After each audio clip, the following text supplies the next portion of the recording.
Si le talent, l'humilité et la générosité étaient trois moitiés complémentaires, je dirais que ce trio a choisi l'esprit d'un cinéaste camerounais comme résidence à perpétuité. Oui, je le dis parce que si vous me posez la question de savoir comment est-ce que ces trois qualités vivent en cet homme, je vous dirais que parlant du talent, ça fait plus de 15 ans qu'il éduque, qu'il sensibilise, qu'il divertit les citoyens du monde à travers ses œuvres qui ne laissent personne indifférent.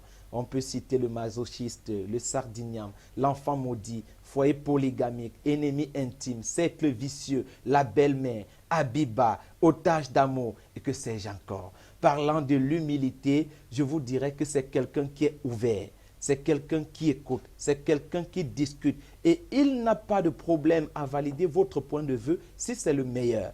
C'est l'un des rares producteurs en Afrique centrale que lorsque vous allez à son lieu de service pour le rencontrer, vous n'avez pas besoin de remplir l'audience. Quand vous l'appelez, il vous prend au téléphone et ce, avec le plus beau sourire du monde. Parlant de la générosité, les acteurs camerounais vous diront que c'est l'un des rares producteurs. Au fait, c'est le producteur camerounais qui paye le mieux les prestations. Les producteurs vous diront que pour la plupart de leurs projets, il leur a donné du matériel pour le tournage sans demander le moindre coupé en francs CFA, ni la moindre signature en tant que coproducteur. Il y en a même qui vont vous dire que quand ils ont les problèmes, ils appellent le président, point de suspension. Il vient toujours en aide. Il est toujours là quand les gens ont besoin de lui. D'ailleurs, il y a quelques jours, Elvis Bobda, que j'aime beaucoup, m'a fait un témoignage qui m'a fait chaud au cœur parce qu'il était malade il y a quelques temps. Il m'a dit ce que cet homme a fait pour lui. J'ai dit waouh! Si chacun de nous pouvait avoir à ses côtés un monsieur comme celui-là, ce que je vous assure, la souffrance n'existe pas sur terre. Il s'appelle Ebenezer Kepombia, alias Mintumba, à qui nous déroulons le tapis rouge de Ciné Club ce soir. Mesdames, messieurs, gardez la même position. Ebenezer Kepombia, bonsoir. Bonsoir, cher monsieur. Mais il n'y a pas de protocole sur le plateau de Ciné Club. Cher monsieur, il faut garder ça pour tes partenaires en France, en Amérique, au Canada, quand tu vas là-bas. Quand tu es au terroir, on se lâche. Ben, je me lâche parce que tu es monsieur.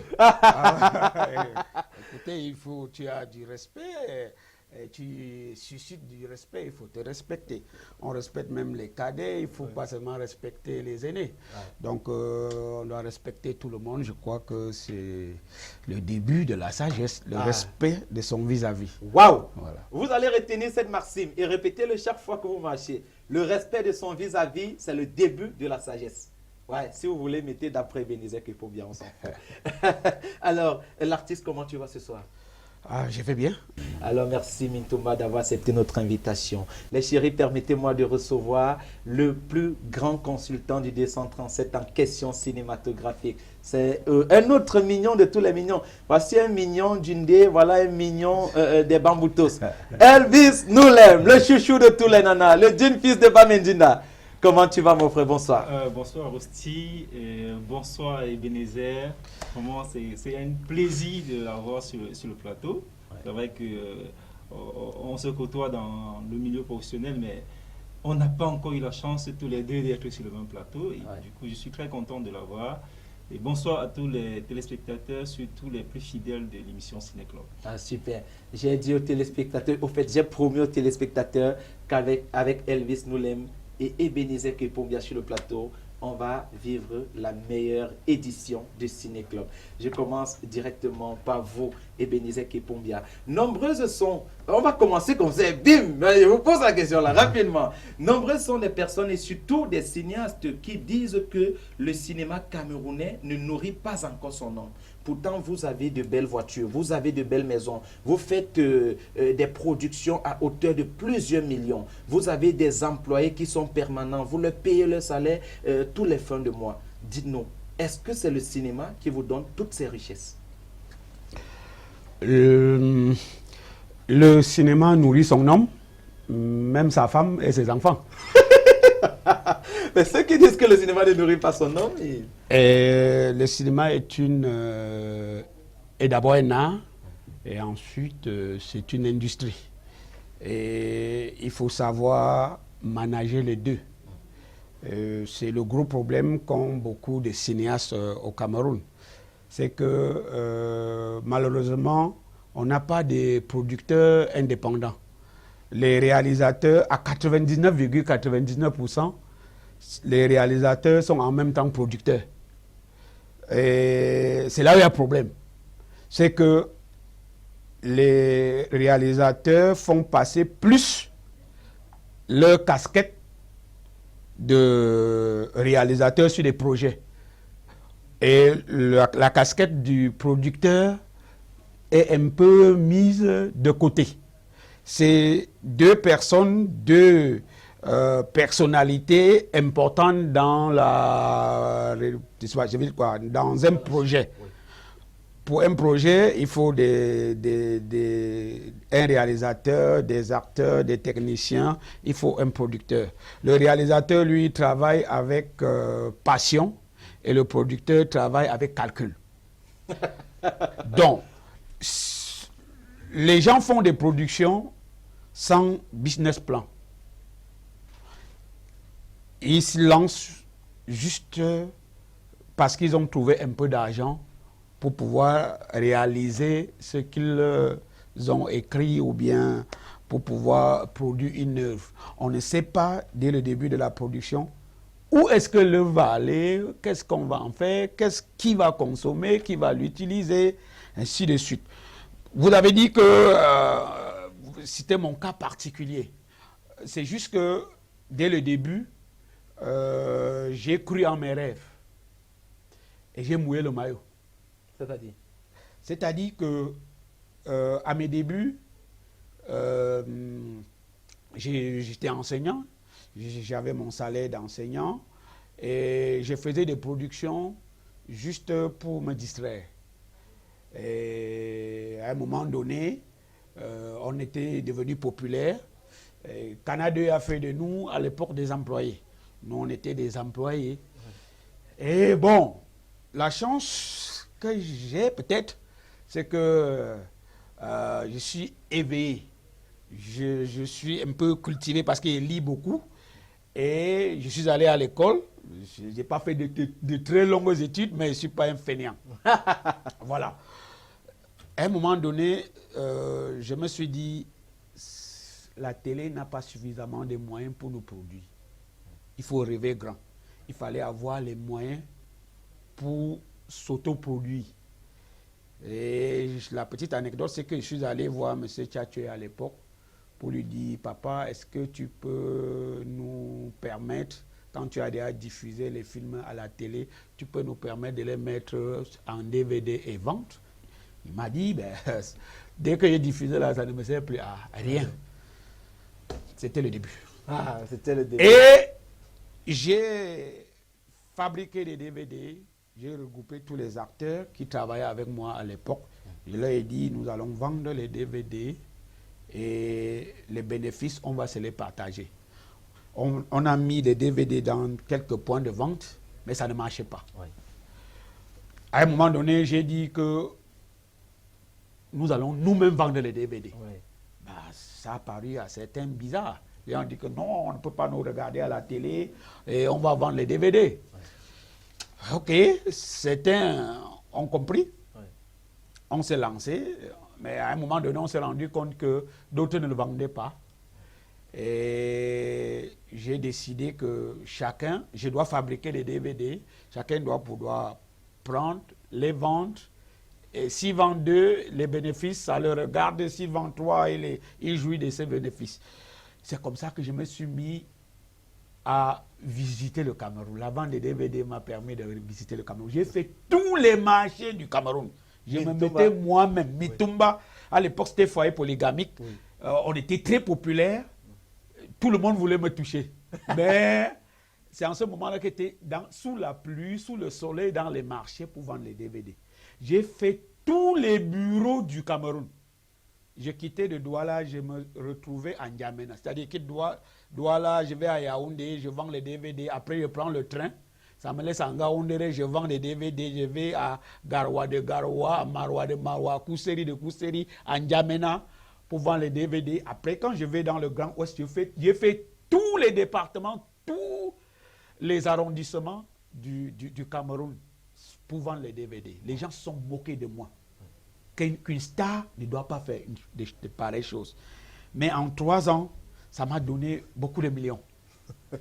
Et ça m'a permis d'acheter mon propre matériel pour me produire de moi-même. Wow. Et c'est à partir de cet instant, j'ai laissé la vente de DVD. Oui. Ça fait près de peut-être même 7 ans aujourd'hui que je ne vends plus de DVD. J'ai dit, il faut rêver grand. Et j'ai commencé à produire. Et je ne me suis pas limité à produire. Parce que quand on produit, un film est une marchandise. Et une marchandise ne doit pas rester à la maison. Il faut l'amener au marché. Il faut donc connaître le marché. Au début, je ne connaissais pas le marché des films. Il fallait donc que je me renseigne, que je m'éduque, que je me rapproche de certaines personnes qui m'ont donné des voies. Il fallait que je fasse moi-même des recherches. C'est ainsi que j'ai constaté que le monde entier regroupe au minimum 15 grands marchés de films. C'est-à-dire des rencontres où on a les exploitants et les producteurs de contenu audiovisuel. J'ai de la chance d'avoir les moyens parce que j'ai souffert sous la pluie et sous le soleil de pouvoir me payer un billet d'avion pour aller à ce marché. Oui. Voilà. Et c'est ce qui fait la différence. C'est pour ça que mes films, on les retrouve partout. Parce que je vais aussi partout. Partout. Wow. Et je maîtrise les canaux d'exploitation d'une œuvre audiovisuelle. Oui. C'est pour ça que le Mitumba de 2019 est différent de celui de 2012 ou de 2013. Oui. Ebenezer Kepombia de 2019 n'est pas celui de 2013. Oui. Donc, je maîtrise les créneaux d'exploitation des œuvres audiovisuelles. C'est ce qui fait ma différence avec les autres. Oui. Voilà. Donc, en gros... Oui, vous nous avez expliqué clairement, au fait, comment est-ce que vous pouvez produire des œuvres et gagner beaucoup d'argent, tandis que d'autres produisent et ils n'en gagnent vraiment pas grand-chose. Parce qu'ils préfèrent rester sous la casquette du réalisateur qui travaille par passion, au lieu d'aller au-delà et faire valoir la casquette du producteur qui travaille pour le calcul ou qui travaille par calcul. Donc, en quelque sorte, vous nous avez dit, il faut faire du cinéma et faire du business du cinéma. Je pense que c'est un thème qui est même désormais propre à Mintumba. Elvis nous l'aime au Cameroun. On dit que Mintumba avait tout dit, il faut faire du cinéma et faire le business du cinéma. Oui. Alors, Mintumba, vous avez pris juste l'aspect du marché. En fait, dites-nous un peu, c'est quoi le business du cinéma? C'est seulement la vente des œuvres au support de diffusion? En fait, vous mettez quoi dans le business du cinéma? Écoutez, quand quelqu'un décide de fabriquer des cubes, oui, il doit savoir qui doit être consommateur. Oui. Comment est-ce que je vais vendre ces cubes que je fabrique? Oui. Alors, lorsque vous voulez faire produire une œuvre audiovisuelle, le cinéma, Oui. vous voulez produire un film, vous devez d'abord vous poser la question, qui doit consommer ce que je produis? Oui. C'est le public, de prime abord. Exact. Mais comment atteindre le public? C'est là où il y a le problème. Vous n'allez pas regrouper les gens dans un marché pour leur présenter votre œuvre. Oui. Voilà. Il faut donc maîtriser les canons d'exploitation d'une œuvre audiovisuelle et avoir les contacts nécessaires pour apporter votre produit sur le marché. Oui. Donc, si je veux faire une série, je sais qu'une série doit être diffusée à la télé, oui, ça doit être exploité sur DVD, ça doit être exploité sur Internet. Oui. Il faut maîtriser. Maintenant, sur Internet, à qui vais-je m'adresser? Oui. Je voudrais dire que de nos jours, lorsqu'on produit une œuvre audiovisuelle, le premier exploitant doit être les plateformes. Et il y en a tellement. Les Camerounais ne le savent pas. Les producteurs camerounais, beaucoup restent au Cameroun et ils ne maîtrisent pas vraiment le marché. Oui. Dès qu'on produit un film, directement, on veut aller... Bon, pour un long métrage, normalement, quand on finit un long métrage, ça doit aller en salle. Oui. Mais après la salle, dans le pays où on l'a produit, il faut commencer par les plateformes. Et au Cameroun, on se limite peut-être à Wouri TV pour ne pas faire sa publicité, mais Wouri mérite aussi qu'on fasse la publicité. Oui. La publicité, je vous en prie. Oui. Mais il y a tellement, Wouri est léger, parce qu'il y a de grosses plateformes d'exploitation audiovisuelle, des œuvres audiovisuelles qui existent en Asie, oui. qui existent aux États-Unis, qui existent même en Afrique. Oui. Vous comprenez? Donc, quand vous allez dans les marchés de films comme les Midem, les MIP TV, les Discop, Discop est léger, ça concerne les Africains. Est-ce que vous savez que les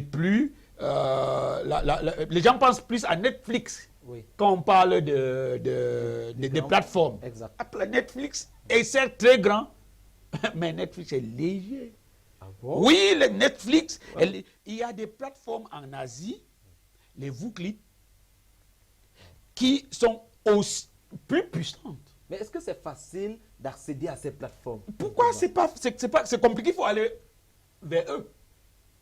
Et ils ne viennent donc pas vous prendre dans vos chambres. Oui.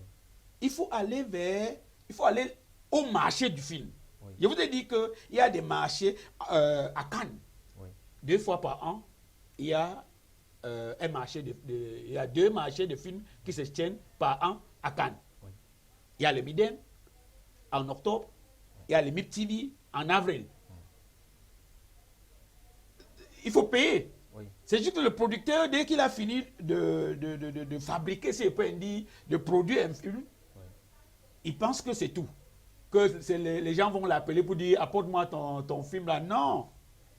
Quand on a fini de produire, on continue à investir. Investir, on continue le voyage. Oui.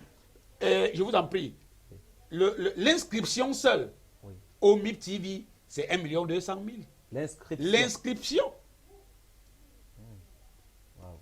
Vous comprenez? Oui. Donc, il faut s'inscrire pour pouvoir avoir un badge oui. qui vous permet d'accéder au marché du film. Bon, il faut de l'argent, donc il ne faut pas se limiter. C'est pas comme le FESPACO, l'entrée est gratuite. Non, le FESPACO, c'est un festival. Oui. On sélectionne les gens et même si on ne te sélectionne pas au FESPACO, toi-même, tu peux y aller oui. et rencontrer les gens, puisqu'on ne chasse personne. Oui. C'est comme les écrans noirs ou quoi que ce soit. Toi-même, tu peux y aller. Oui. Même si ton film ou ta série n'est pas retenu. Voilà, tu peux y aller et rencontrer les gens. Mais les grands marchés, ce n'est pas comme le marché central ou le marché Dakar, où chacun peut aller. Oui. Donc, pour entrer dans ces marchés, il faut payer. Donc, il faut s'enregistrer dès le départ. Oui. Et plus c'est grand, plus c'est cher. Vous comprenez? Le Worldwide Market for Film, oui. qui se tient chaque année en Indonésie, je veux dire comment? L'inscription, c'est $5 000 américains. Il faut faire ça. Si le dollar est moins, il faut faire ça fois 500. Voilà, c'est-à-dire qu'on se retrouve dans le dollar américain aujourd'hui, c'est près de 600. Ouais, monsieur. Voilà, donc on est dans les 3 millions rien que pour avoir le batch. Oui. Le producteur, certes, ça va peser sur lui, mais combien a-t-il mis pour fabriquer le film? Est-ce qu'il a pensé à ça avant de commencer sa production? Non.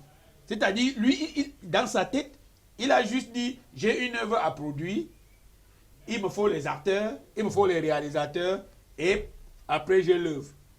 Je peux dire, le plus gros travail commence même après la production. Certes, ce n'est pas la tâche des producteurs, c'est la tâche des distributeurs. Normalement, dans une bonne industrie de cinéma, ce n'est pas aux producteurs de faire ce travail. Oui. Mais on n'a pas de grosses maisons de distribution en Afrique même. Oui. Vous comprenez? Et les gens se limitent au continent africain. C'est-à-dire les œuvres du Cameroun ou bien du Nigeria ou du Ghana, de Côte d'Ivoire. Quand on va vers les côtes ouest, Al-Shana, Difa, Wouri TV ou quoi que ce soit, les distributeurs qui se limitent au continent africain. Oui. Les œuvres audiovisuelles ne sont pas consommées uniquement en Afrique. On dit que l'art est universel. Oui. Une œuvre qu'on a produite au Cameroun intéresse l'Indien, Oui. intéresse le Chinois, Oui. ça intéresse l'Américain. Super. Il faut pouvoir aller vers eux. C'est ça qui explique pourquoi vous avez traduit La Reine Blanche en plusieurs langues. Oui, mais comment je gagne ce marché? C'est à Cannes. Oui. C'est-à-dire, moi, j'ai l'œuvre en français. Oui. Je discute avec des Mexicains Oui. qui sont venus sur le marché aussi. Oui. Et je leur présente l'œuvre en français. Oui. Je leur donne le synopsis. Ils sont intéressés. Et ils disent que si on pouvait doubler ça Oui. en espagnol, ça pourrait les intéresser. Et j'ai dit, on a fait un test. Ouais. La Reine Blanc a été doublée en espagnol ici au Cameroun. Hein. Ah bon? Ouais, il y a Harry Studio. Il y a des Camerounais qui sont efficaces. Ouais, il y a Harry Studio à Yaoundé qui fait des bons doublages. Ouais. On a fait l'essai ici. Dès l'épisode, on l'a envoyé. Ils ont demandé 4 autres. On a fait 5. Ils ont fait un test de diffusion sur leurs antennes. Tout le monde voulait. Oui, et ils ont même mis la pression. Ils m'ont mis la pression. Mais il faut doubler rapidement. Pour doubler. Vous comprenez? Donc, et il faut aller à l'école aussi. C'est que, je m'excuse, hein, le problème aussi dans le milieu de l'art au Cameroun, c'est qu'il y a trop d'idiots. Dans l'industrie. Dans l'industrie, dans l'art en général, pas seulement dans le cinéma. Même dans la musique, tout ça, il y a trop. Il y a trop d'idiots. C'est pas une insulte, c'est une vérité. C'est une réalité, c'est une remarque. Oui. Parce que, vous savez pourquoi? Non. Parce que l'art est avant tout un don. Oui. On n'a pas nécessairement besoin d'aller à l'école pour être artiste. Oui. On va à l'école pour peut-être bonifier les capacités artistiques. Oui. Mais là, c'est un don. On est artiste, on ne devient pas artiste. Vous comprenez? Exact. Donc, ça fait que on a dans le milieu les gens qui ne voient qu'au bout de leur nez.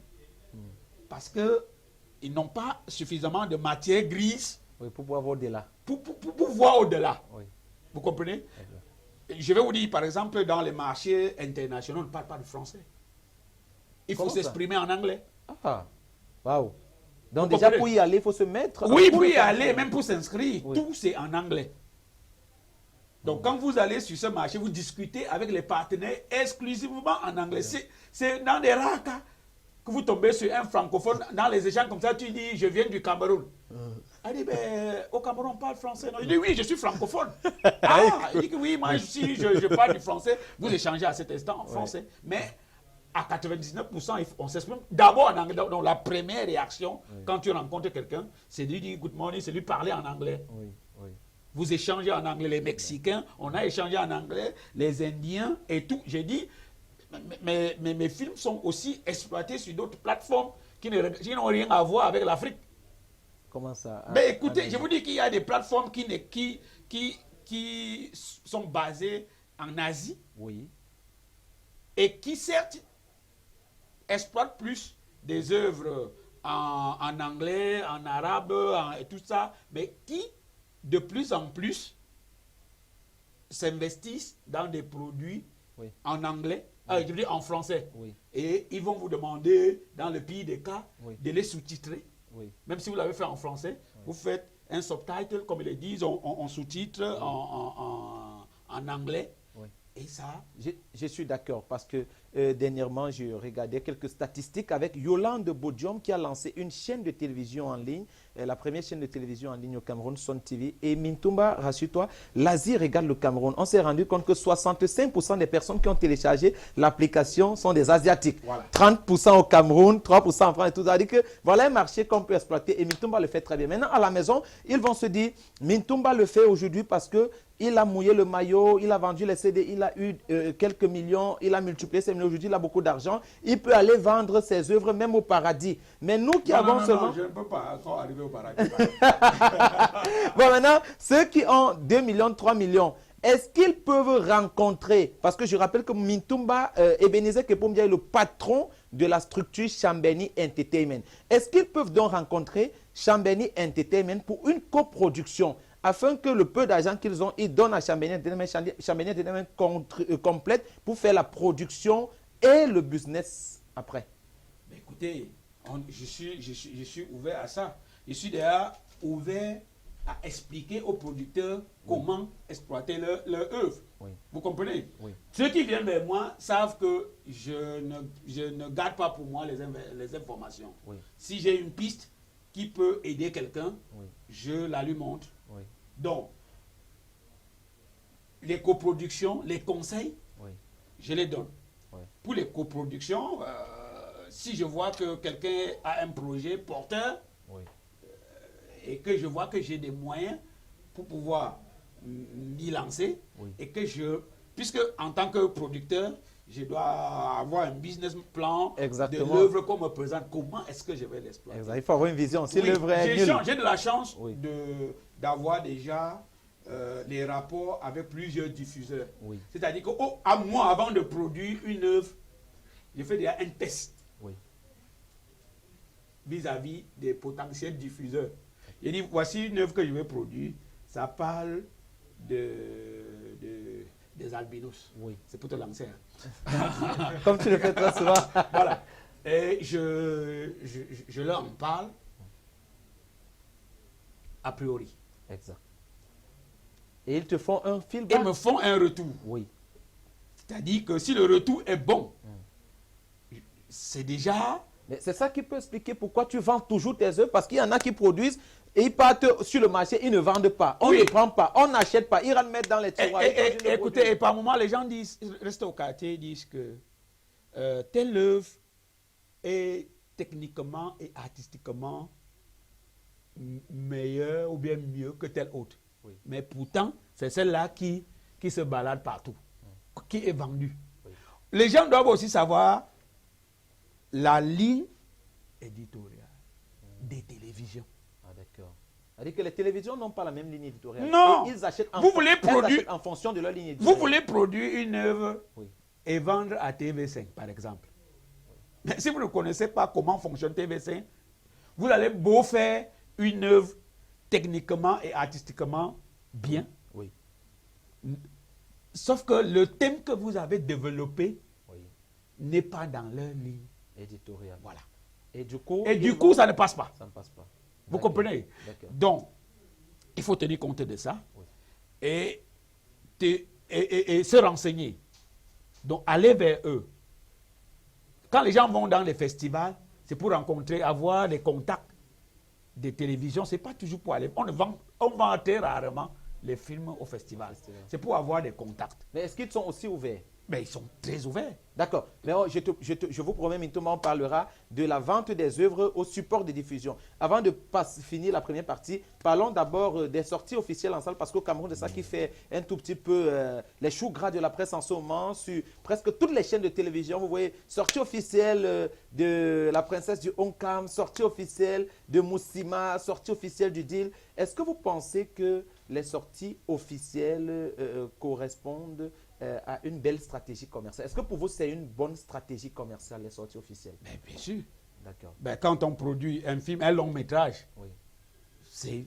il doit avoir une grande première qui sert à deux choses. Oui. Premièrement, pour faire connaître l'œuvre.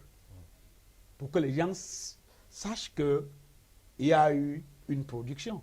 Deuxièmement, il faut rentrer dans les fonds, on doit payer pour voir. Quand on fait un long métrage, c'est pour les diffuser en salle. D'abord. Ça veut dire que vous n'êtes peut-être pas d'accord avec la clause du festival Écran Noir qui dit que lorsqu'une œuvre est produite, si elle doit être envoyée au festival Écran Noir, elle ne doit pas sortir en salle, même si c'est un an avant.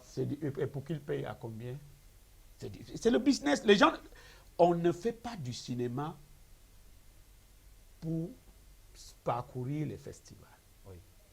On fait du cinéma pour gagner de l'argent. On ne fait pas du cinéma pour devenir un mouton. On fait du cinéma pour manger du mouton. Vous comprenez? Elvis nous l'aime. Donc, et comment un festival peut interdire aux cinéastes, c'est-à-dire tu fais un film en octobre 2019. Si tu veux assister, que ton film soit sélectionné aux écrans noirs 2020, il faut mettre ça au tiroir. C'est du gros n'importe quoi. Donc vous n'êtes pas d'accord? Je suis opposé. Je dis d'accord, c'est un peu gentil. Je suis opposé à ça parce que ça n'apporte rien du tout aux producteurs. Super. Voilà. Donc quand on fait un film, on doit faire une grande première. Si un festival veut avoir la primeur sur la diffusion des films, il faut payer en conséquence. Ok, super. Il faut payer en conséquence parce que quand vous allez à un festival, pour qu'on vous donne un chèque de 250 000, non, 200 000, 300 000. c'est trop parlé. 50 000. Bon. Non, j'ai dit que c'est du business. Oui. Bon, si tu trouves que il y en a qui vont trouver que peut-être ça leur apporte quelque chose d'aller à un festival pour monter, pour la montée des marches et tout. Bon, peut-être c'est les réalisateurs. C'est pour ça les réalisateurs aiment ça. C'est la casquette des réalisateurs. Ils aiment ça. C'est-à-dire la passion. Vous dites que mon film a été sélectionné au cinéma, je veux dire qu'au Festival de Cannes, mon film a été sélectionné au FESPACO et tout. Ça t'a rapporté quoi? Tu as gagné quoi? Est-ce que tu as mangé le mouton? Tu as mangé du mouton en faisant ce film? Donc il faut plus penser à ce qu'on gagne en faisant du cinéma. Voilà, il faut faire des calculs. Il ne faut pas juste être populaire. C'est vrai que les festivals contribuent à rendre le film et le réalisateur populaire. C'est vrai, c'est ce à quoi servent les festivals. Promouvoir le film, promouvoir le réalisateur. Mais il faudrait donc qu'après cela, le réalisateur ou le producteur puisse profiter de ce que le festival a fait de lui. Parce que je ne veux pas dire que les festivals ne servent à rien. Les festivals servent à quelque chose. Tout comme la production de films. Parce que les acteurs, je sors peut-être du sujet, les acteurs au Cameroun se plaignent beaucoup. Exact. On dit les acteurs vivent mal. Les acteurs, ils ne vivent pas au même standing que les réalisateurs ou bien les producteurs. Alors qu'en réalité, c'est les acteurs qui devaient vivre mieux que les réalisateurs et même mieux que les producteurs. Parce que c'est eux les stars. C'est eux que les gens voient. C'est eux que les gens connaissent. Oui. Mais qu'est-ce que les acteurs font de ce que le cinéma a fait d'eux? Rien. Ah, d'accord. Vous comprenez? Ils laissent le pied au chic. Mais c'est ça. Mais le cinéma vous rend populaire, vous ne savez pas exploiter votre popularité. Il faut rentabiliser votre image. C'est bien l'image sûr. d'acteur. Mais qui a une marque? Quel grand acteur camerounais a une marque même de vernis ou bien de vêtements? Rien. Ils sont populaires partout. Quel grand acteur camerounais a même un grand restaurant ou bien une grande boutique quelque part? Ils sont peu. Wow. Il suffit que l'acteur X, qui est très connu, crée un restaurant, ouvre un restaurant quelque part. Wow. Pour dire restaurant Elvis Noulem par exemple. Oui. Donc ça sera plein. Mais ce sera plein. Les gens iront manger dans ces restaurants juste parce qu'ils veulent voir Elvis Noulem. Et parce qu'ils savent que Mintumbo aussi de temps en temps fait un tout par là. Écoutez, c'est ça. Mais il faut, quand vous créez une marque, non, aux États-Unis, ce n'est pas directement les cachets des acteurs qui font d'eux des riches. Mais c'est ceux qui font de leur image. Ouais. Comment vendent-ils leur image? Waouh. Elvis, ça mérite des ovations. Vous comprenez? Ah oui, Aujourd'hui encore, oui. je suis parfois sidéré. Il y a des gens qui m'écrivent et qui me proposent des choses pour pouvoir tourner avec moi. Moi qui suis censé les payer. Il y a encore au Cameroun les gens qui veulent venir me donner de l'argent pour passer dans des films. Je trouve ça idiot. Vous comprenez? C'est idiot.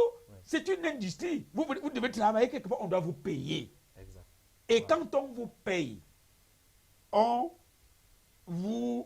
il faut pouvoir exploiter le rôle aussi petit qu'il soit, vous donne une valeur sur le marché. Il faut exploiter cela. Exactement. Merci beaucoup. Nous allons vous retrouver juste après la publicité. Il y aura justement le balcon de Elvis Noulem pour ceux qui nous retrouvent à l'instant. Elvis Noulem de temps en temps reste sur son balcon. Il voit des choses, il lit des choses. Et quand l'invité vient, il en profite pour en discuter. Il y aura le balcon d'Elvis Noulem. Et tout ça sera après la publicité. Donc gardez la même position. On se retrouve juste après. À très vite.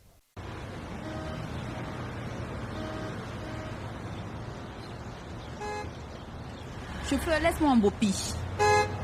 Oui, madame, montez, hein, mais vous payez 2 places. Comment ça? Je suis seule, non? Vous êtes seule, hein? Vous êtes avec Dieu. Je suis une seule. Maman, pourquoi le PS me parle mal comme ça? Ma copine laisse qui voulait dire que tu es grâce. C'est comme ça que moi je souffrais quand j'avais le corps. Dis-moi, ma soeur, tu as donc fait comment? J'ai déjà tout pris, mais rien. Tu ne connais pas le Cédimène? Le Cédimed, Centre de diététique et de médecine naturelle, vous apporte des solutions à vos problèmes de santé. Perdez 10 kg en 3 semaines sans risque de reprise avec des produits 100% naturels. Guérison assurée pour vos problèmes d'infections sexuellement transmissibles comme le chlamydia, la syphilis, la gonococcie et les candidats albicans. Pour plus d'informations, appelez le 696 84 86 94 685 88 21 22. Le Cédimed est situé à Bafoussam, à Tamja, face immeuble PMUC, et à Douala, à Dedo, face ancien ISES, au-dessus de l'immeuble Express Union. Avec le Cédimed, perdez le poids facilement et naturellement. New Fashion, votre centre de formation professionnelle. Pour cette nouvelle session 2018, New Fashion vous propose des modules de formation en écrit et en pratique. Intégrez cette nouvelle vague de formation et devenez des professionnels de la coiffure au Cameroun et partout ailleurs. Des coiffures simples, des coiffures de mariage, des coiffures événementielles, des coiffures de tout genre, hommes et femmes. Une spéciale promotion de formation appliquée et accélérée sur 30 jours, sanctionnée par un diplôme de fin de formation. Le centre de formation professionnelle New Fashion est situé à Bon, face SCB Cameroun, à côté de Sokaver. Téléphone 675 92 28 02 655 36 19 46. New Fashion, votre centre de formation par excellence au Cameroun. Avec Nippon Computer, venez profiter des ordinateurs complets de bureau à partir de 36 000 francs CFA et des ordinateurs portables à partir de 51 000 francs CFA. Nippon Computer, le leader en termes de distribution des produits informatiques au Cameroun et dans toute la sous-région Afrique centrale. Restez chez vous et commandez via le site internet www.nipponcomputer.online ou encore sur WhatsApp via le numéro plus 237 653 71 83 et 80. Nippon Computer est situé à Douala, à Aqua, en face Hôtel Lundé, derrière la station MRS. Chez Nippon Computer, c'est vraiment du popo. Wonderful.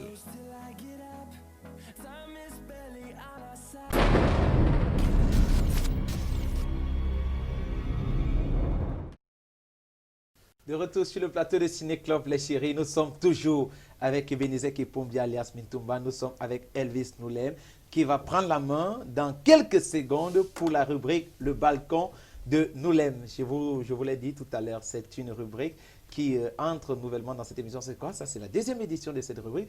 Alors Elvis Noulem, l'invité est à toi, je te passe la main. Merci Rosti, merci encore une fois de plus à Ebenezer qui a été vraiment très brillant dans la première partie. On dirait vraiment une émission pédagogique comme tu le disais tout à l'heure pendant la pause. J'ai été pour moi d'ailleurs très bluffé et je lui dis encore une fois de plus merci. Ebenezer, donc tu es la bienvenue dans cette émission. On t'a connu au début, tu l'as dit d'ailleurs, comme enseignant.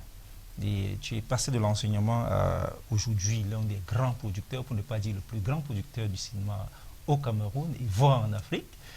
Et tu te sens, quel sentiment as-tu aujourd'hui et le bilan que tu peux faire à ce jour? Moi, je pense que j'ai encore du chemin à faire. C'est vrai que je suis venu dans le cinéma peut-être de façon inattendue. Je ne pense pas m'être trop préparé pour entrer dans le cinéma, même comme j'écrivais déjà quelques scénarios à l'université. C'est juste que c'est en moi. Voilà, je crois que moi j'ai choisi enseigner et le cinéma m'a choisi. Aujourd'hui, je me sens à l'aise. Je pense que le naturel a pris le dessus. Puisque le cinéma en moi, ça fait que j'y travaille presque sans gros efforts. Parce que quand je me mets à écrire, les idées viennent, je m'implique Et j'ai aussi vite compris que le cinéma n'est pas seulement un art, que c'est une industrie. C'est pour cela que je m'organise à faire de chacune de mes productions une bonne marchandise. Tout à fait. Voilà. Voilà. Donc, je ne veux pas seulement que chacune de mes productions soit une bonne œuvre artistique. Je veux surtout que cela soit une bonne marchandise. Merci beaucoup, Ebenezer. Ebenezer, on a à un moment, il faut dire, avant des films, c'est vrai, vos films ont toujours été des films à succès, mais à un moment, il y a un peu plus de 2-3 ans, il y a une polémique que vous avez soulevée, et tu avais soulevé une fois sur les réseaux sociaux avec une publication. Peut-être que tu t'en souviens plus, mais je me rappelle, tu avais publié sur les réseaux sociaux que tu étais en train de construire peut-être ton 2e ou 3e immeuble, et cela a soulevé beaucoup de polémiques de tes collaborateurs qui se sentaient un peu, qui disaient non, on travaille avec lui, mais financièrement, il est le mieux positionné. Qu'en était-il exactement? Bon, je ne pense pas avoir déjà dit une telle chose. Je ne suis pas de ceux qui bavardent dans ce sens-là pour dire que je suis en train de construire X ou Y. Je ne suis pas un mendiant, c'est vrai. Je comprends aussi, comme vous, les gens disent que pourquoi Mitumba est mieux que ceux qui travaillent avec eux. C'est une très bonne question, je vous remercie pour ça. Il faut que les gens comprennent que je suis à la fois producteur, réalisateur et acteur. Comme on nous voit tous à la télé comme acteurs, on joue dans le même film, les gens nous mettent au même niveau. Vous comprenez? Or, et les gens pensent aussi que comme on diffuse le film tout au long de l'année, les gens travaillent avec moi tout au long de l'année. Vous comprenez? Un acteur, l'actorat, c'est une profession libérale.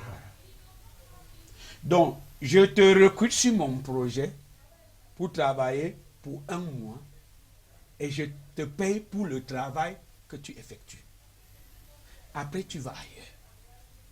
Comment pensez-vous que quand on prend un entrepreneur, un maçon, je veux construire une maison à mettre à location, je prends un maçon, je lui paye sa main-d'œuvre 2 millions, 3 millions de francs,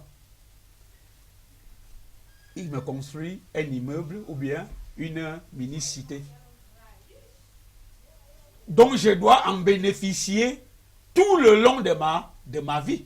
Ce n'est pas ma faute si je suis producteur. Vous comprenez? Donc, l'œuvre, je prends juste, c'était un exemple palpable. C'est-à-dire que vous allez voir un entrepreneur qui a construit un immeuble et qui lui-même n'a pas de maison. Est-ce qu'il faut donner le tort à celui qui a l'immeuble? Ah ouais, là, on vous comprend parfaitement. Voilà, parce que vous avez payé l'entrepreneur, il a fait ce travail. Donc, et je crois que les acteurs aussi devaient mieux se vendre. Il y a des gens qui restent chez eux et attendent qu'on les appelle pour des projets. D'accord. Ils ne se vendent pas eux-mêmes. Je voudrais en profiter bien pour finir. Oui. C'est que même s'il fallait tenir compte rien que des cachets, c'est-à-dire les acteurs qui travaillent avec moi, moi je suis acteur. Si on me paye 100 francs, on les paye aussi 100 francs. Et moi je suis scénariste. Ils ne le sont pas. Ça suppose déjà qu'ils doivent avoir mieux que. Je suis réalisateur. Ils ne le sont pas. Ça suppose qu'ils doivent encore 3 fois avoir mieux. Je suis producteur. Ils ne le sont pas. Ils doivent avoir. Je suis encore vendeur, distributeur. Vous comprenez qu'ils sont loin en bas et je fais tout. Il y a également, tu t'es lancé dans le soutien de certaines œuvres qui sortent en salle, tu offres des tickets par jeu concours. Est-ce que tu le fais par affinité parce que ce n'est pas sur toutes les œuvres que cela se voit? Non, je ne le fais pas par affinité. Quels sont les critères sélectifs des œuvres? D'abord, il faut que le producteur me contacte. Oui. Voilà. Il y a des œuvres qui sont diffusées, donc c'est quoi, des projections qui sont programmées et que moi je ne suis pas au courant. Je ne peux pas soutenir une telle projection. Bon, si le producteur, il y en a qui font beaucoup de publicité sur les réseaux sociaux. Et quand je vois que... c'est en train de prendre. Oui, c'est en train de prendre. Si moi-même je découvre, je vais vous dire un exemple. J'ai soutenu le film Le Deal. Oui. Je ne connais pas je la connais pas. Voilà. Je la connais pas du tout. Moi, j'étais sur les réseaux sociaux et j'ai vu que les gens parlaient beaucoup de Deal et tout. J'ai dit, ben, moi, j'ai vu là-bas deux de mes acteurs, des acteurs qui ont travaillé avec moi. C'est même pas eux que j'ai pris le numéro du producteur pour lui dire, moi, je vais t'apporter mon soutien, je vais acheter quelques billets. Parce que mon objectif, c'est de grandir le cinéma. C'est de faire grandir le cinéma, surtout de pousser les gens à consommer le cinéma camerounais. C'est de ramener les gens en salle. Vous comprenez? Donc, c'est pas parce que j'ai pas. Vous comprenez? Quand on aide, ça ne veut pas dire qu'on a. Ça veut juste dire que le peu que j'ai, je décide de partager. Voilà, ça ne suffit même pas. Pour moi, s'il fallait consacrer ça à ma famille, quand je fais seulement ça, j'ai des problèmes en famille. Hein. Merci beaucoup, Ebenezer. C'est tout de même comme l'action qui, cette année pour toi, tu es en train de vouloir scolariser 8 élèves, oui. Que tu vas toujours sélectionner par jeu concours. Oui, oui, puisque moi, le succès de tout individu, c'est d'abord l'école. Les gens doivent aller à l'école, quel qu'en soit ce que vous voulez faire. Si vous voulez faire dans le cinéma, dans le commerce ou n'importe quel métier, même dans le football, il faut aller à l'école. C'est pour ça que la plupart des footballeurs qui ne sont pas à l'école, après leur carrière, vont descendre. Ils décroient, ils chutent, parce qu'ils n'ont plus la matière grise pour pouvoir gérer leur argent. Donc, j'ai dit, je vais aider quelques gens à aller à l'école. Il y a des gens qui ont des difficultés à payer la scolarité de leurs enfants. Et c'est dans l'optique aussi de dire merci à mes fans. Parce que les gens vont me dire que pourquoi tu n'es pas allé dans les orphelinats, faire telle chose et tout. Non, j'ai des fans, j'ai mes followers qui me suivent sur ma page, qui aiment ce que je fais. Et il faut à un certain moment que je les gratifie pour tout l'amour qu'ils me donnent, pour tout le soutien qu'ils m'apportent. Je leur donne, par exemple, je les aide à payer la scolarité de leurs enfants, je leur offre des tickets des tickets d'entrée lors des projections. C'est pour leur dire aussi merci pour leur soutien qu'ils m'apportent. Merci beaucoup. Alors, Ebenezer Kebombia, on a largement dépassé le temps, on va aller à pas de course. On a promis aux téléspectateurs que vous allez répondre à 3 questions. D'abord, il y en a qui pensent que le festival Écran Noir ne contribue pas suffisamment à l'évolution du cinéma camerounais. Est-ce que vous êtes d'accord?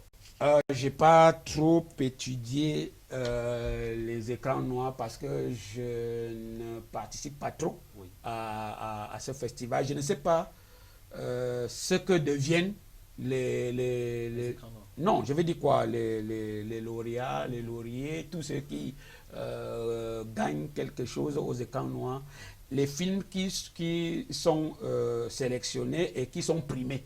Qu'est-ce qu'on fait de ces films? Après, bon, il faut voir peut-être les producteurs. Mais à ma connaissance, je n'ai jamais vu un film camerounais qui a remporté un prix aux écrans noirs. Je ne les vois pas dans les circuits de vente. Bon, je crois que les écrans noirs devaient aussi contribuer à la vente. On va me dire qu'il y a un marché de films là-bas, mais il faut l'after écran noir. Donc, pour promouvoir les œuvres qui ont été sélectionnées ou bien qui ont été primées. D'accord. Cette année, par exemple, au festival Écran Noir, on a dit qu'il n'y a aucun acteur camerounais qui méritait le prix de la meilleure interprétation masculine. Est-ce que vous avez été d'accord avec ça? Non. Pas du tout. Parce que c'était une insulte d'abord. Pour les acteurs camerounais. Maintenant, on veut comprendre le français. On dit meilleur acteur. Il n'y a pas de meilleur absolu. Ça n'existe pas. C'est-à-dire que vous avez retenu un certain nombre de films dans lesquels les acteurs ont travaillé. Parmi ces acteurs, il y a eu un meilleur. C'est-à-dire qu'il y a quelqu'un qui a fait mieux que les autres. Donc quand on dit meilleur acteur aux écrans noirs, ne pensez, il y a des gens au quartier qui dépassent. je crois qu'on a attribué le trophée de meilleure actrice. Oui, tout à fait. Oui, une fille très brave. Oui. Vous comprenez? Mais il y a des gens, d'autres actrices au quartier qui ont joué dans d'autres films, qui sont mieux que Cynthia Elisabeth. Tatiana Matip, par exemple. Vous comprenez? Je ne veux pas citer les noms. Oui. Mais parmi les actrices qui étaient aux écrans noirs, c'était elle la meilleure. Donc parmi les acteurs qui étaient dans le film aux écrans noirs, il y avait absolument un meilleur. Dire qu'il n'y a pas de meilleur, c'est dire qu'ils n'ont retenu aucun film. Ça veut dire qu'il n'y avait pas de film aux écrans noirs. Vous comprenez? Vous ne pouvez pas sélectionner des films et dire qu'il n'y a pas de meilleurs acteurs. Ça veut dire qu'il n'y avait même pas de meilleurs films. Comment il y a un meilleur film et il n'y a pas de meilleurs acteurs? J'ai cru lire quelque part qu'ils ne donnent pas de trophée pour le plaisir de donner. On ne va pas aussi sélectionner des films pour le plaisir de sélectionner. Il faut comprendre. Voilà. Alors, Ebenezer Kepombia, on va sortir toujours des écrans noirs. Après quelques investigations, on s'est rendu compte que vous n'avez pas envoyé de film en compétition là-bas. Mais pourtant, sur la sortie officielle, sur les listes officielles des films en compétition, on a vu Otage d'amour dans la catégorie meilleure série télé. Comment ça s'est passé? C'est passé. Je préfère ne rien dire à ce sujet. Parce que je n'aime pas les polémiques et tout ça. Et voilà. Mais on va bien je respecte les écrans noirs, mais il faudrait aussi que les écrans noirs se respectent. Exactement. Une parole de sage. Oui. Et je crois qu'on a fait des écrans noirs un événement d'utilité publique. Effectivement. Donc, par conséquent, il y a l'argent de l'État. Il ne faut pas s'amuser. Donc ça doit promouvoir la culture, le cinéma camerounais. Donc, respect aux écrans noirs, mais respectez-vous aussi. D'accord. On va sortir justement de ce programme Ebenezer Kepombia. C'est vrai que j'aurais beaucoup aimé qu'on parle encore de la distribution à les critères sélectifs d'une chaîne de télé, parce que la dernière fois qu'on voyait cette émission, on parlait des bandes originales qui doivent en réalité être originales. On parlait des décors sur lesquels il faut beaucoup. Bien sûr. On n'a pas, en 1 heure, en 30 minutes, on ne peut pas tout dire. Ouais, voilà. Parce que les producteurs de nos jours, lorsqu'ils veulent se lancer dans la production, on ne s'intéresse qu'à la production elle-même. Par moment, on ne pense même pas à la post-production. Vous comprenez? Il est de nos jours proscrit d'utiliser une musique qui n'est pas originale dans un film. Les gens vont sur Internet copier les effets spéciaux, le bruitage et tout. Et comme c'est Internet, le premier consommateur des œuvres audiovisuelles de nos jours. Il ne faut pas s'amuser. Donc, toutes les musiques que vous mettez dans les films, les bruitages, doivent être des musiques originales, composées par vous-même. Sinon, ce sera scripté, ce sera bloqué pendant l'exploitation sur les réseaux sociaux. Mais écoute, on va un peu faire comme... Vraiment, je ne sais pas, moi, dans une autre émission où je participe, ça c'est une question où tu es libre de prendre ou de laisser. Oui. C'est juste pour faire plaisir à nos internautes sur les réseaux sociaux. Tu sais, les Camerounais sont très curieux. Oui. Ils veulent tout savoir. Bon, maintenant, on parle des conflits interpersonnels dans l'univers cinématographique. Je prends ton conflit, le conflit qui a été organisé sur ta personne à toi. Oui. Le conflit entre Mintumba, Ngassa et Muriel Blanche. Tu as un mot à dire là-dessus? Tu es libre de parler ou de ne pas parler, c'est ton choix, vraiment. Je crois que à un moment donné, j'ai fait la une des réseaux sociaux. Oui. Mais il faut comprendre les réseaux sociaux. Oui. C'est-à-dire que à 90%, les informations des réseaux sociaux, parce que ce n'est pas toujours vérifiable, les informations sont fausses. Exact. Et il ne faut pas trop s'émouvoir, il ne faut pas trop se gêner quand on est artiste de ce qu'on dit de toi. Vous comprenez? Quand on est un homme public, on doit dire des choses vraies et fausses sur vous. Moi, ça ne me branle pas. Au contraire, je peux même dire que c'est une histoire qui... plus ou moins m'a amusé et m'a permis de comprendre davantage la société camerounaise. C'est-à-dire que un matin, on peut diriger tous les Camerounais dans le vouli. Et c'est quand les gens vont se noyer, se retrouver tout mouillés, qu'ils vont comparer, on est dans l'eau. Vous comprenez? Donc, il faut savoir se comporter sur les réseaux sociaux. Tout ce qu'on dit sur les réseaux sociaux n'est pas vrai. Chacun se présente comme il voudrait qu'on le voit. Alors qu'en réalité, c'est pas ça. Vous comprenez? Les réseaux sociaux, c'est une banque de données. Et quand une banque de données, c'est toi qui mets les données. Si je veux dire que Elvis Noulem, c'est un fossoyeur. Oui. Mais non, je- je viens de dire pousseur. Ou bien, vous comprenez. Je veux dire que c'est-à-dire qu'ils creusent les puits, creusent les machins et tout. Voilà. Là. Je fabrique Elvis Noulem, j'écris, j'invente quelque chose, j'écris Elvis Noulem. C'est peut-être un vendeur d'huile de palme. Depuis ma abord, non, comme c'est Mitumba qui a dit, Allez, on croit. Ou bien comme ça concerne Mitumba. On Vous croit comprenez? directement. Parce que si ce n'était pas sur moi, parce que cette histoire a pris de l'ampleur, parce que ça concernait deux personnes qui sont très populaires, c'est-à-dire Mitumba, Muriel Blanche et tout. Même celle qui a vilipendé cette fausse information n'était pas du tout connue. Je crois qu'elle s'est fait dans une Ringan, publicité un peu. Bon, aujourd'hui, quels sont les rapports entre vous et Flavien Tchatak? Vous vous parlez encore? Ça, vous appelez? Non. Vous vous parlez plus? Non. Parce que vous estimez avoir été saboté. Bon, moi, j'estime qu'elle a manqué, je peux dire quoi, d'humanisme et même de professionnalisme, puisque... Elle n'aurait pas dû faire cette sortie. Oh, oui, et quels sont les rapports entre vous et Muriel Blanche? Vous vous appelez, vous parlez? Bien sûr, on a des rapports amicaux. C'est une fille avec qui je travaille, une très bonne artiste et qui s'est osée. Voilà, pour moi, j'aime les gens qui osent dans la vie. Je parlais tout à l'heure des gens qui ne savent pas utiliser leur image d'acteur. Vous comprenez? Moi, j'ai vu en elle une fille qui se bat à vendre son image, à exploiter sa popularité. C'est comme ça que devraient faire tous les acteurs. Il y en a plus populaires qu'elle, mais qui ne font rien et tout. Moi, je crois qu'il faut encourager. C'est dans ce sens même que j'encourage tous les cinéastes quand ils veulent faire des projections. Je veux que tout le monde aille de l'avant. Super. Je veux que tout le monde aille de l'avant. Bon, quand quelqu'un veut un peu émerger, si je peux, je l'aide. Voilà. Waouh, super. On a beaucoup appris dans cette émission, mesdames, messieurs, l'information principale. Il y a au moins 15 marchés de vente de films dans le monde entier. Il y a des marchés où pour entrer, il faut s'inscrire à hauteur d'1 million, 2 000, Tumba l'a évoqué. Il y a des marchés où il faut s'inscrire à hauteur de 3 millions. Allez, traduisez les œuvres, exploitez toutes les possibilités. En tout cas, si vous avez loupé des choses, les rediffusions de cette émission sont prévues pour demain dimanche 22h, lundi 11h et mardi 14h. Suivez l'émission, suivez les rediffusions, prenez des cahiers, notez des choses. Vraiment, merci, grand frère, merci Ebenezer Kepombia d'avoir accepté de venir nous édifier sur le business du cinéma. Écoutez, c'est une fierté d'avoir donné ma petite contribution, de partager mon petit savoir sur le cinéma et le business du cinéma. Et mon bureau est ouvert à tout le monde. Quand je suis disponible, je discute, j'échange.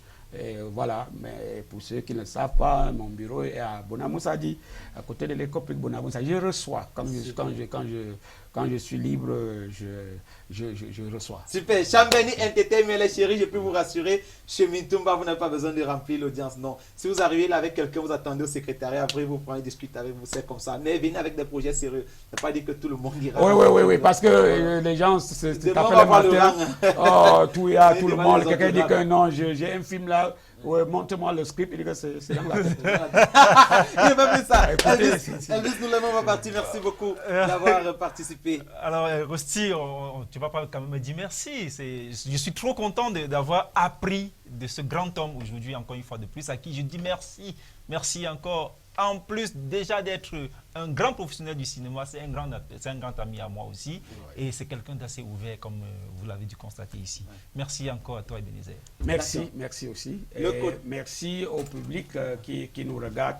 Continuez à soutenir le cinéma. Allez en salle. Chaque fois qu'il y a une projection, allez soutenir le cinéma parce que c'est la culture qui fait d'un pays un grand pays. Super. Et le public aussi, il y en a eu dans ce studio. Merci à tous nos stagiaires, merci à tous nos stagiaires, merci à tous ceux qui sont venus regarder l'émission. Rappelons que Orlando a justement remplacé Franck-Henri Nonga à la caméra de droite. Emmanuel Bivika a supervisé le travail sur le plateau. Notre jeune stagiaire Mélissa s'est chargée d'accompagner Patrick Chamani dans la prise de son. Patrick qui était au four et au moulin, lui qui a mixé le son, il a mixé l'image et il a réalisé le programme. D'ailleurs, merci à toute l'équipe technique, on ne peut pas leur citer. Merci à tous les services de programmation, merci à toute la diffusion. Les chéris, prenez soin de vous, prenez soin de tout le monde. Attention, je suis Rosti Notemo. Bon week-end.